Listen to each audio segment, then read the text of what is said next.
আবারও নিয়ে আসলাম একটা ক্যারাম বলে ভিডিও। আজকে আমি ম্যাচ ধরেছি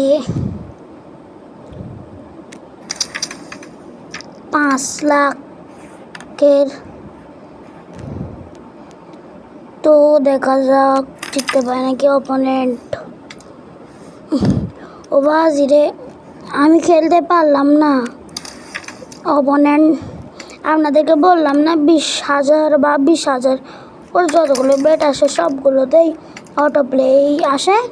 দেখুন, আপনারা প্রমাণ দেখুন। আমি এখানে 5 লাখ ধরেছি, সাথে সাথে দেখুন বাংলাদেশে একটা হ্যাকার চলে আসলো। তো তাকে আমি মেসেজ করে বলি, তুমি কার? সে কিছু একটা বললো, উইনিং দাদু দে দো তোরে।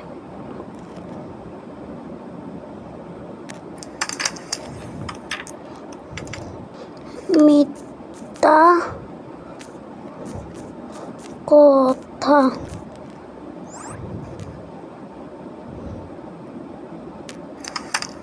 সে প্লিজ ওমা সট্টি মানে ও কি লিখলো কিছু বুঝে রাখলে বলবেন। জিতে গেলাম, একটা হাসি রেক দি ইমোজি দি। হা জিতে গেলাম। অসহায় বেচারা জিততে পারলো না। আমার এখন 6,86,475 কয়েন হয়ে গেছে। সো ভালো থাকবেন, সুস্থ থাকবেন সবাই। আল্লাহ হাফেজ, আসসালামু আলাইকুম।